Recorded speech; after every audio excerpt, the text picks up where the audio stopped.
Tamil travels சேனலுக்கு உங்களை மறுபடியும் வரவேற்கிறோம். பிரெக்னன்சி செக்மெண்ட்ல வீக் 12 12வது வாரம் என்ன நடக்க போகுது, கருவின் வளர்ச்சி மற்றும் பிரெக்னன்சி சிம்டம்ஸ், அது கூடவே சேர்ந்து டிப்ஸ் என்னென்ன ஃபாலோ பண்ணலாம் அப்படின்றது தான் இந்த வீடியோல நம்ம பார்க்க போறோம். ஸோ 12வது வாரம் நம்ம கருவின் வளர்ச்சி எப்படி இருக்கும், ஒரு சைஸ் வச்சு கம்பேர் பண்ணி பார்க்கும்போது கிட்டத்தட்ட 2.5 இன்ச் 2.5 இன்ச் வந்து இப்போ பார்க்கறதுக்கு இருக்கும். ஒரு ஃப்ரூட்டை வச்சு கம்பேர் பண்ணி பார்த்தோன்னா ஒரு கிவி ஃப்ரூட் அப்படி நம்ம கம்பேர் பண்ணி பார்த்துக்கலாம்.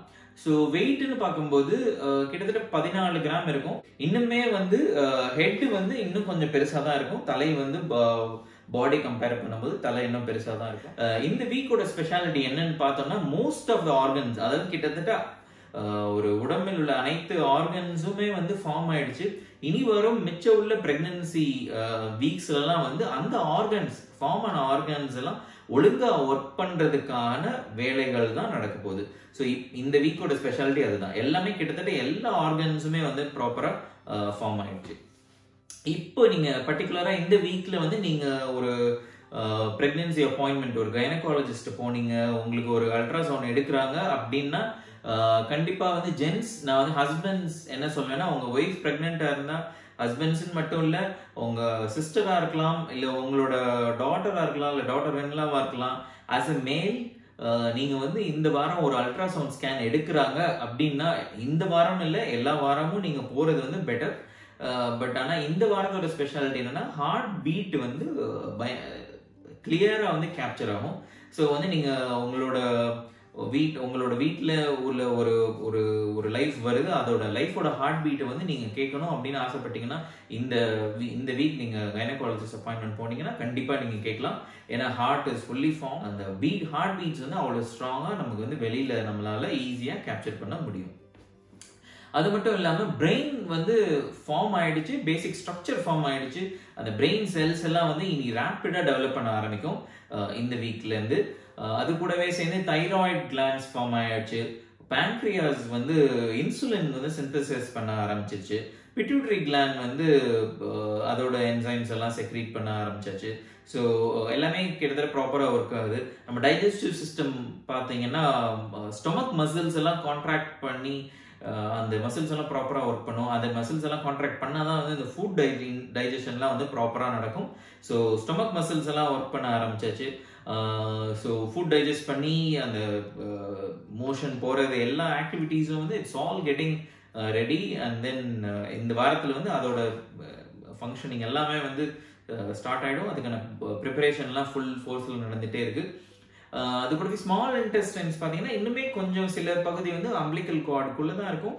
பட் இந்த ஸ்மால் இன்டெஸ்டைன்ஸ்குள்ள வில்லைன்னு சொல்லுவாங்க. அதாவது எது மாதிரி சொல்றது, நீங்க பலாப்பழத்துல அந்த பலாப்பழம் உரிச்சதுக்கு அப்புறம் ஒரு சின்ன சின்ன ஸ்ட்ரிங் மாதிரி இருக்கும், அது மாதிரி இருக்கும் ஸ்மால் இன்டெஸ்டைன். சிறுகுடல்ல வந்து சில ஸ்ட்ரக்சர் மாதிரி இருக்கும். அது எதுக்கு இருக்குன்னா அந்த ஃபுட் நம்ம சாப்பிட்ற சாப்பாடுல இருந்து அது இந்த நியூட்ரியன்ஸ் எல்லாம் எடுத்துக்கிறதுக்காக தான் அந்த வில்லைன்ற ஒரு ஆர்கன் இருக்கு. அதுவுமே வந்து இந்த வாரம் வந்து ஃபார்ம் ஆக ஆரம்பிச்சாச்சு. ஸோ அதுதான் இந்த வீக்கோட ஸ்பெஷல். கிட்டத்தட்ட வந்து எல்லா ஆர்கன்ஸும் ஃபார்ம் ஆயிடுச்சு. இனி வர காலங்களில் வந்து அந்த ஆர்கன்ஸ் எல்லாம் ஃபார்ம் ஆன ஆர்கன்ஸ் எல்லாம் ஒழுங்கா ஃபங்க்ஷனிங் ஆகிறதுக்கான ப்ரிப்பரேஷன் நடந்துட்டு இருக்கு. ஹார்ட் பீட் நல்லா கேட்கும், பிரெயின் வந்து ரேப்பிடா டெவலப் ஆகுது, டைஜஸ்டிவ் சிஸ்டம் ஒர்க் ஆக ஆரம்பிக்குது. அது கூடவே பிட்யூட்டரி, தைராய்டு மற்றும் பேங்க்ரியாஸ் எல்லாம் வந்து அதோட வேலைகளை வந்து ப்ராப்பரா தொடங்க ஆரம்பிச்சிடும் இந்த வாரத்தில். ஸோ கருவின் வளர்ச்சி என்ன அப்படின்னு பார்த்தோம். ஸோ பிரெக்னன்சி சிம்டம்ஸ் மற்றும் ஒரு பெண்ணின் உடம்புல என்ன மாறுதல்கள் இப்படி இருக்கும் அப்படின்னு பார்த்தோம்னா, கர்ப்பப்பை வந்து இவ்வளோ நாள் வந்து பெல்விஸ்ல தான் இருந்தது. ஆனா இந்த வீக்ல இருந்து, அதாவது second trimester, almost end of the first trimester.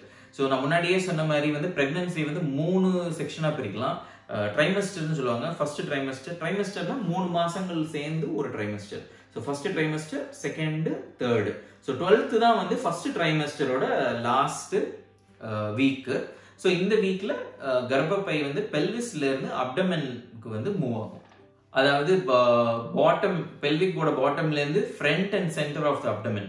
So கீழே இருந்து மேலே கர்ப்பப்பை மூவ் ஆகும். ஸோ அதனால உங்களுக்கு என்ன ஒரு அட்வான்டேஜ்னு சொல்ல முடியாது. ஃப்ரீக்வெண்ட் யூரினேஷன் வந்து கொஞ்சம் குறையிறதுக்கு வாய்ப்பு இருக்கு. ஸோ இதுக்கு முன்னாடி உள்ள வீட்டில எல்லாம் பார்த்தீங்கன்னா வந்து அடிக்கடி வந்து யூரின் போற ஒரு உணர்ச்சி வந்துட்டே இருக்கும், யூரின் வந்துட்டே இருக்கும்.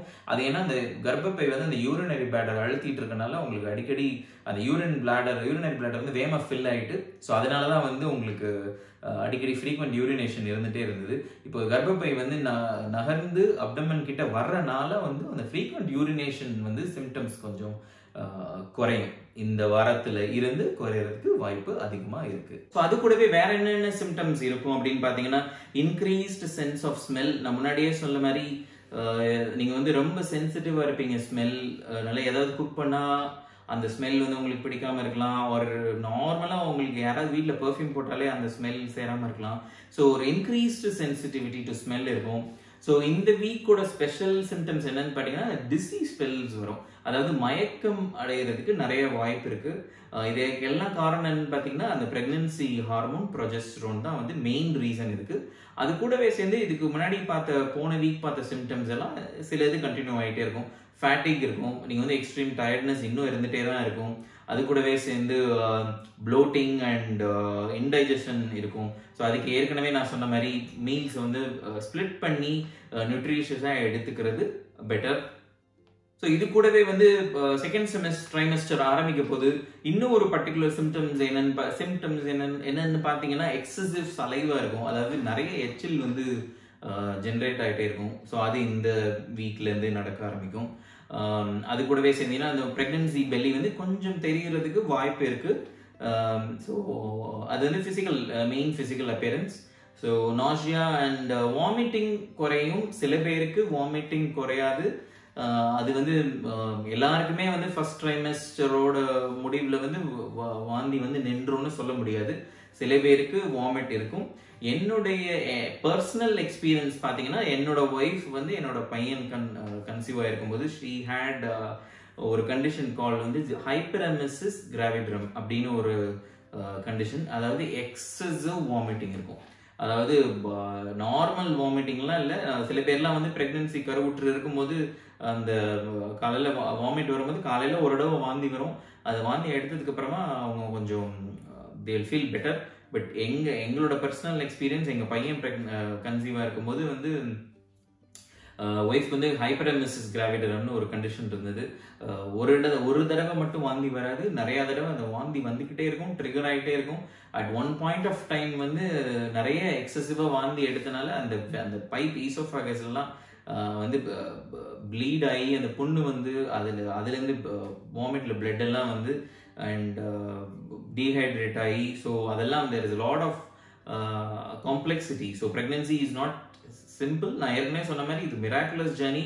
எல்லாருக்குமே வந்து எல்லா சிம்டம்ஸும் இருக்குமா அப்படின்றது கிடையாது. சில பேருக்கு வந்து வாந்தியே வராமல் இருக்கலாம், சில பேருக்கு எக்ஸசிவ் வாந்தி வரும். ஸோ நீங்கள் வந்து கண்டிப்பாக உங்களோட உடம்பை பார்த்துக்கணும், ஹெல்த்தியாக சாப்பிடணும், தண்ணி நிறைய குடிங்க, நிறைய ஹெல்த்தி ஃபுட், ஹெல்த்தி ஜூஸ் சாப்பிட்டுக்குங்க, கைனகாலஜிஸ்ட் அப்பாயின்மெண்ட்டை ப்ராப்பராக கீப் அப் பண்ணுங்க. ஜென்ஸ்க்கு நான் என்ன சொல்றது, யாரா வேணா இருக்கலாம், அப்பாவா இருக்கலாம், அண்ணனா இருக்கலாம், தம்பியா இருக்கலாம், ஆர் உங்களோட பொண்ணா இருக்கலாம், ஆர் மருமகளா இருக்கலாம். ஸோ உங்களோட சப்போர்ட் வந்து ரொம்பவே முக்கியம். ஏன்னா வந்து ஒரு பெண் வந்து உடம்புல எவ்வளோ பெரிய மாறுதல்கள் நடக்கும்போது உங்களோட சப்போர்ட் வந்து, அதாவது மென்னோட சப்போர்ட் வந்து it's very important for any pregnancy. So pregnancy symptoms, அறிகுறிகள் என்னன்னு பார்த்தோம். அடுத்து இந்த என்னென்ன டிப்ஸ் ஃபாலோ பண்ணலாம் இந்த வீக்ல இருந்து, அதாவது ஜென்ரலாகவே என்னென்ன டிப்ஸ் ஃபாலோ பண்ணலாம், பட் இந்த வீக் பர்டிகுலராக என்ன ட்ரீட்ஸ், என்ன டிப்ஸ் ஃபாலோ பண்ணலான்னு பார்த்தீங்கன்னா, ஃப்ளூ ஷாட், அதாவது ஃப்ளூ வேக்சின் வந்து யூகே, யூரோப்பியன் கண்ட்ரீஸில் வந்து ஃப்ளூ வேக்சின் கொடுக்குறாங்க. அதாவது காய்ச்சல் சளி வராமல் தடுக்கிறதுக்கான வேக்சினேஷன். அது இந்தியாவில் இருக்கான்னு தெரியல, அது இருந்தால் நீங்கள் கைனகாலஜிஸ்ட் கிட்ட கேட்டு அந்த ஃப்ளூ வேக்சினேஷன் எடுத்துக்கிறது பெட்டர். அது கூடவே சேர்ந்து கீகல் எக்ஸசைஸ் பண்ணலாம். இது நீங்கள் உங்கள் கைனகாலஜிஸ்ட் கேட்டிங்கன்னா அந்த பெல்விக் ஃப்ளோரை ஸ்ட்ராங் பண்ணுறதுக்கான எக்ஸசைசஸ். கண்டிப்பாக வந்து எனி ப்ரெக்னென்ட் மெட்டர்னிட்டி கிளினிக்கில் இந்த கீகல் எக்ஸசைஸ்னால் என்னென்னு சொல்லி தருவாங்க. அது நீங்கள் அவங்க சொல்லலைன்னா நீங்கள் உங்களோட அப்பாயின்மெண்ட் போகும்போது கீகல் எக்ஸசைஸ் பற்றி கேளுங்க, அதை அவங்க ப்ராப்பராக டெமான்ஸ்ட்ரேட் பண்ணுவாங்க. இல்லாட்டி யூடியூப் வீடியோஸில் ஜென்ரிக்காக சர்ச் பண்ணிங்கனாலே கீகல் எக்ஸசைஸ் ஃபார் கருவுற்ற பெண்களுக்கான கீகல் எக்ஸசைஸ் வீடியோஸ் வந்து யூடியூப்ல இருக்கு. அதை நீங்கள் வந்து உங்கள் காஷனோட எடுத்துக்கோங்க. கைனகாலஜிஸ்ட் கேட்டிங்கன்னா இன்னும் பெட்டர், அவங்க சொல்கிறத ஃபாலோ பண்ணலாம். அதை ஃபாலோ பண்ணிங்கன்னா அந்த ப்ரெக்னென்சி டெலிவரி டைமில் ரொம்பவே யூஸ்ஃபுல்லாக இருக்கும். அடுத்து 3வது டிப் என்னன்னு பார்க்கும்போது யோகா வந்து நீங்கள் வாரத்துக்கு ஒரு நாள் ஒரு ஸ்ட்ரெஸ் ரிலீஃப்காக ப்ரெக்னென்சி யோகா பண்ணுறது ரொம்பவே better. It will calm down, உங்களை வந்து காமாக ரிலாக்ஸ்டாக ஒரு ஸ்ட்ரெஸ் ஃப்ரீயாக ஒரு இந்த ஜேர்னியை வந்து எவ்வளோ அமைதியாக பீஸ்ஃபுல்லாக கொண்டு போக முடியுமோ அந்த அளவுக்கு வந்து யோகாவுக்கு வந்து ரொம்பவே பயங்கர சக்தி இருக்குது. ஸோ அதனால் வீக்லி ஒன்ஸ் ஒரு ப்ரீநேட்டல் யோகா பண்ணுறது பெட்டர். முடிஞ்சால் பண்ணுங்கள். ஏன்னா நான் சொன்ன மாதிரி என்னோட ஒய்ஃப்க்கு பர்சனலாக வந்து ஹைப்பர் எமெசிஸ் கிராவிடரம் கண்டிஷன்னால அவங்களால ஒன்றுமே பண்ண முடியாது. ஏன்னா அவ்வளோ அது வாமிட் பண்ணுறதுலேயே வந்து எவ்வளோ எனர்ஜியும் போயிடும். ஸோ எல்லாருக்குமே இந்த டிப்ஸை ஃபாலோ பண்ண முடியுமா அப்படின்னா முடியாது. ஸோ நீங்கள் வந்து ஒரு எஜுகேட்டட் கெஸ்ட், உங்களால் முடிஞ்சதை நீங்கள் கண்டிப்பாக பண்ணுங்கள். ஹெல்த்தியாக நியூட்ரிஷியஸாக என்ன பண்ண முடியுமோ அதை வந்து நீங்கள் கண்டிப்பாக பண்ணியே ஆகணும். அதே மாதிரி வேற என்ன டிப்ஸ் பார்த்தீங்கன்னா, இஃப் யூ ட்ரிங்க் ஆல்கோஹால், அதாவது லிக்கர், மது அருந்துவீங்க அப்படின்னா யூஸ்வலாக யூகே வெஸ்டர்ன் கண்ட்ரீஸ்லாம் it's very common to have alcohol. So அது மாதிரி இந்தியாலையுமே வந்து பெண்கள் மது குடிக்கிறதெல்லாம் தப்புன்னெலாம் நான் சொல்ல மாட்டேன். பட் அப்படி நீங்கள் அந்த ப்ராக்டிஸ் இருந்ததுன்னா நீங்கள் வந்து கொஞ்சம் அவாய்ட் பண்ணுறது மச் பெட்டர். சீ ஃபுட்டை வந்து கொஞ்சம் அவாய்ட் பண்ணலாம். அதாவது அன்குக்டு சீ ஃபுட் பெட்டர். சீ ஃபுட்டே வந்து சில டைம் வந்து அவாய்ட் பண்ணுறது much better during the pregnancy time. ஏன்னா நிறைய அலர்ஜி வர்றதுக்கு வாய்ப்பு இருக்குது. ஸோ சீ ஃபுட் அவாய்ட் பண்ணுங்கள். கொஞ்சம் நிறைய தண்ணி குடிங்க, ஜூஸ் குடிங்க, ஹெல்த்தி ஜூஸ் குடிங்க. So stay hydrated always. ஏன்னா வந்து உங்க நிறைய ஃப்ரீக்வெண்ட் யூரினேஷன், இந்த ஹார்மோனல் சேஞ்சஸ் நிறைய நடந்துகிட்டே இருக்குது. டிசினஸ், ஃபேட்டிக் அதெல்லாம் இருக்குது. அப்படின்ற டைமில் வந்து பயங்கரமாக நீங்கள் தான் வந்து நிறைய தண்ணி குடிச்சிட்டு டீஹைட்ரேட் ஆகாமல் வந்து கண்டிப்பாக பார்த்துக்கணும். கடைசியாக என்ன டிப் அப்படின்னு பார்த்தோம்னா, என்னென்ன ஃபுட் அவாய்ட் பண்ணலாம் அப்படின்னு நீங்கள் வந்து கைனகாலஜிஸ்ட் அப்பாயின்மெண்ட் போகும்போது நீங்கள் உங்களுக்கு என்ன பர்டிகுலராக என்ன அவாய்ட் பண்ணலாம் அப்படின்னு நீங்கள் கேட்டு வச்சுட்டு அதை ஃபாலோ பண்ணிங்கன்னா அதுவுமே வந்து இட்ஸ் ரியலி குட். உங்களோட ப்ரெக்னென்சியை வந்து பயங்கரமாக ஹெல்ப் பண்ணும். ஸோ 12வது வாரம் என்ன நடக்குதுன்னு பார்த்தோம். ஒரு குயிக்காக ரீக்கை பார்த்தோம்னா, பேபி வந்து ஃபுல்லாக ஃபார்ம் ஆக ஆரம்பிச்சிச்சு. ஆர்கன்ஸ் எல்லாம் ஹார்ட் பீட் நல்லா கேட்கும்.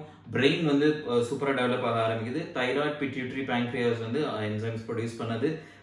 ஸ்டொமக் டைஜஸ்டிவ் சிஸ்டம் ஒர்க் பண்ண ஆரம்பிக்குது. அது கூட சேர்ந்து என்ன சிம்டம்ஸ் எப்படின்னா, எக்ஸசிவ் சலைவா ப்ரொடியூஸ் ஆகும். ஃப்ரீக்வெண்ட் யூரினேஷன் வந்து கொஞ்சம் கம்மியாக இருக்கும். மற்றும் வாமிட்டிங்லாம் கொஞ்சம் குறையிறதுக்கு வாய்ப்பு இருக்குது. அது கூட என்னென்ன ஃபுட் வந்து நீங்கள் அவாய்ட் பண்ணலாம்னா, சீ ஃபுட் அவாய்ட் பண்ணலாம்.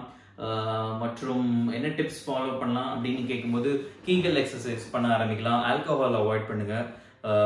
டாக்டர் அப்பாயின்மெண்ட் வந்து கண்டிப்பாக மிஸ் பண்ணாமல் நீங்கள் வந்து எடுத்துக்கணும். ஸோ கைனகாலஜிஸ்ட் என்ன சொல்கிறாங்களோ அவங்களோட அட்வைஸ் வந்து நீங்கள் கண்டிப்பாக ஃபாலோ பண்ணுங்கள். யோகா, ப்ரீநேட்டல் யோகா வந்து பண்ண முடிஞ்சால் கண்டிப்பாக பண்ணுங்கள். It will be helpful for your pregnancy.